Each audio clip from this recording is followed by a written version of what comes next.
Assalamualaikum warahmatullahi wabarakatuh. Perkenalkan, nama saya Diki Wahyudi, ketua dari kelompok 12. Daun tanaman cabai bervariasi menurut spesies dan varietasnya. Ada daun yang berbentuk oval maupun lonjong. Warna permukaan daun bagian atas biasanya hijau muda, hijau tua, bahkan hijau kebiruan. Ukuran panjang daun cabai antara 3 sampai 11 cm dengan lebar antara 1 sampai 5 cm. Daun mempunyai struktur anatomi sebagai berikut, yaitu satu jaringan epidermis. Nah, jaringan epidermis ini adalah sistem jaringan dermal pada tumbuhan. Umumnya adalah suatu lapisan tunggal sel-sel yang terbungkus rapat. Yang kedua yaitu jaringan mesofil. Nah, jaringan mesofil ini terletak di antara lapisan epidermis atas dan epidermis bawah. Kemudian yang ketiga yaitu jaringan pembuluh. Nah, jaringan pembuluh ini adalah jaringan tumbuhan yang terdiri atas sel-sel yang bergabung membentuk pipa yang mengangkut air dan nutrien ke seluruh tumbuhan. Yang keempat yaitu stomata. Nah, stomata itu adalah suatu pori mikroskopik yang dikelilingi oleh sel pelindung pada epidermis daun dan batang yang memungkinkan pertukaran gas antara lingkungan dan bagian dalam tumbuhan.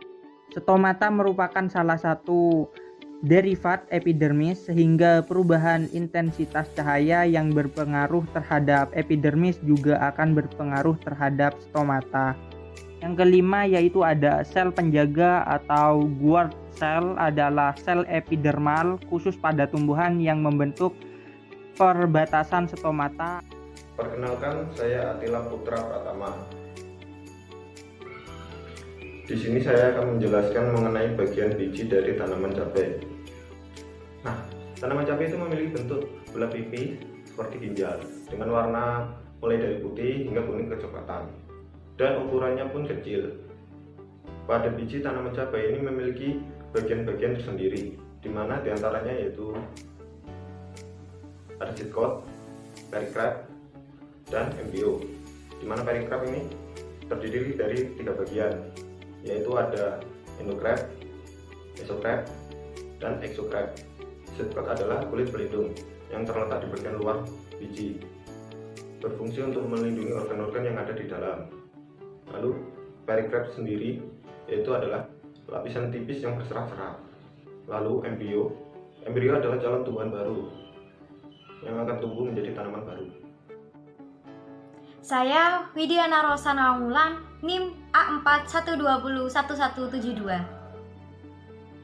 Baik, di sini saya akan menjelaskan secara singkat mengenai apa aja sih bagian-bagian dari akar tanaman cabai. Jadi di sini bisa dilihat saya sudah mendapati akar dari tanaman cabai yang termasuk ke dalam tanaman dikotil. Jadi nanti secara singkatnya akan saya lebih jelaskan mengenai anatomi dari akar tanaman cabai. Secara detail bisa dilihat dari gambar-gambar nanti akan saya tampilkan. Kurang lebihnya nanti akan ada tudung akar, rambut akar, epidermis, korteks, endodermis, dan juga stele yang mencakup xilem dan floem dari akar tanaman cabai.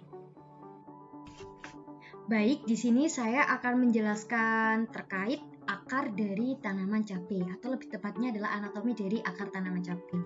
Nah, ini adalah akar dari tanaman cabai. Nah, kalau misalkan kita belah dari atau kita potong dari akar tanaman cabai, perlu teman-teman ketahui bahwa di akar tanaman itu terdapat 3 zona, karena di akar tanaman itu merupakan pertumbuhan primer yang dimana meristem apikal itu akan terus membelah atau terus memanjang. Jadi di 3 zona ini, yang pertama itu adalah daerah pembelahan sel, lalu yang kedua adalah daerah pemanjangan atau elongasi, yang ketiga adalah daerah diferensiasi. Jadi ada 2 daerah, yang dimana daerah pemanjangan atau elongasi dan daerah diferensiasi ini merupakan 2 daerah yang biasanya membentuk jaringan-jaringan baru. Untuk selanjutnya, ini adalah kurang lebihnya anatomi atau struktur dari akar tanaman cabai. Nah, yang pertama itu adalah tudung akar. Jadi perlu teman-teman ketahui terkait tudung akar bahwa di sini bisa dilihat tudung akar itu adalah yang paling bawah. Nah, ini adalah tudung akar. Jadi tudung akar ini berfungsi untuk melindungi meristem akar dari kerusakan. Untuk selanjutnya adalah rambut akar. Nah, ini adalah rambut akar. Nah, rambut akar ini berfungsi untuk perluasan area penyerapan air dan juga mineral untuk tanaman. Untuk selanjutnya ada epidermis. Jadi dilihat ya bahwa epidermis itu adalah yang warna hijau tua. Jadi epidermis di sini merupakan lapisan terluar yang berdinding tipis dan selnya sangat rapat. Jadi ini sangat rapat teman-teman. Nah, yang di dalamnya itu adalah korteks. Nah, ini adalah korteks yang hijau muda. Jadi korteks ini terdiri dari sel-sel parenkim yang tersusun secara teratur. Jadi yang hijau muda bulat-bulat ini adalah sel-sel parenkim yang disebut dengan korteks.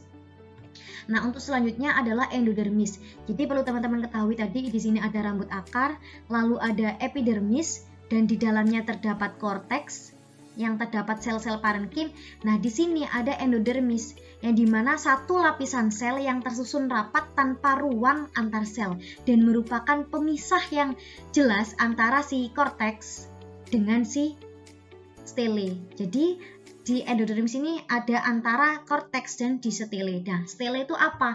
Nah, yang teman-teman ketahui biasanya di stele itu terdapat xilem dan floem. Jadi di dalam stele itu terdapat xilem dan floem. Jadi di sini ada epidermis, lalu ada si korteks dan merah-merah ini adalah si endodermis. Nah, yang di dalam itu adalah stele yang merupakan lapisan yang terletak di tengah-tengah akar di sebelah dalam endodermis yang terdapat xilem dan floem yang teman-teman ketahui. Itu saja dari saya terkait anatomi dari akar tanaman cabai. Terima kasih. Perkenalkan, nama saya Reza Dwi Fernanda dengan NIM A412022389. Saya akan menerangkan tentang morfologi dan anatomi batang pada tanaman cabai.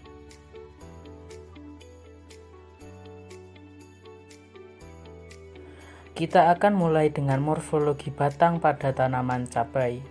Tanaman cabai merupakan tanaman perdu dengan batang tidak berkayu. Biasanya, batang akan tumbuh sampai ketinggian tertentu, kemudian membentuk banyak percabangan. Batang tanaman cabai ini kebanyakan berwarna hijau, hijau tua, atau hijau muda pada ujung batang atau pangkal ujung batang. Pada batang-batang yang telah tua, ini biasanya ditemukan pada batang paling bawah akan muncul warna coklat seperti kayu. Ini merupakan kayu semu yang diperoleh dari pengerasan jaringan parenkim. Baik, saya akan melanjutkan pembahasan saya mengenai anatomi batang dari tanaman cabai.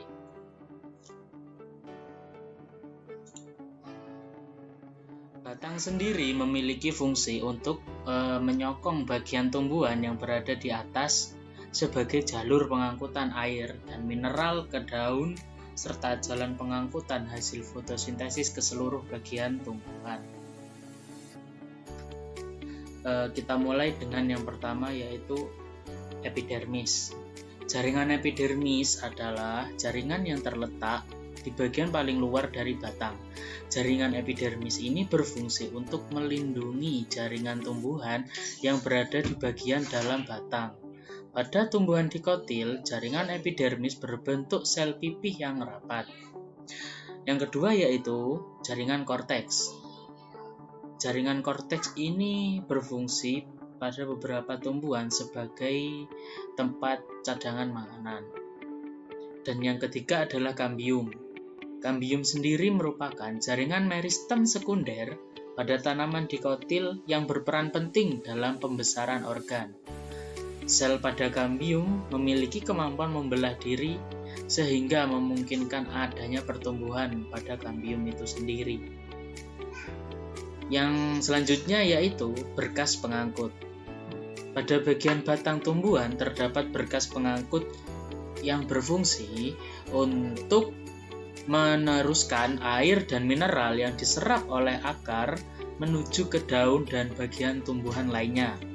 Pada tumbuhan dikotil ini yang saya amati yaitu tanaman cabai, berkas pengangkut tersusun dalam lingkaran berupa kambium.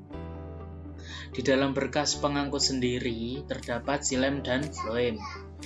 Yang pertama yaitu xilem. Xilem atau pembuluh kayu merupakan alat transportasi zat-zat pada tumbuhan berpembuluh. Silem ini berfungsi untuk mengangkut air dan mineral dari akar menuju bagian daun untuk keberlangsungan proses fotosintesis. Yang selanjutnya yaitu floem. Floem atau pembuluh tapis adalah sejenis jaringan pada batang tumbuhan tempat berlangsungnya proses pengangkutan dua arah, di mana makanan hasil fotosintesis dapat diangkut ke mana saja.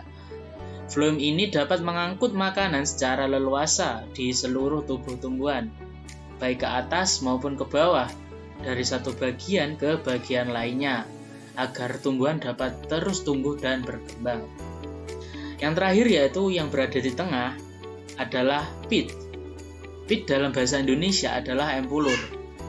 Untuk pengertiannya adalah jaringan yang terletak di bagian terdalam dari batang tumbuhan berpembuluh, tersusun dari sel-sel parenkim yang menyimpan dan mengangkut nutrisi ke seluruh bagian tumbuhan. Pada tumbuhan dikotil ini, empulur terletak di tengah batang atau stem dan dikelilingi oleh pembuluh silem dan kambium. Itu saja yang dapat saya sampaikan, kurang lebihnya mohon maaf. Assalamualaikum warahmatullahi wabarakatuh. Assalamualaikum warahmatullahi wabarakatuh. Perkenalkan, nama saya Lutfi Nur Hidayat. Ya, kembali lagi bersama saya. Di sini saya akan menjelaskan mengenai anatomi dan morfologi tanaman cabai bagian buah. Cabai atau cabai merah merupakan buah atau tanaman bagian genus Capsicum. Buahnya dapat digolongkan berdasarkan sayuran dan bumbu, tergantung bagaimana kita menggunakannya.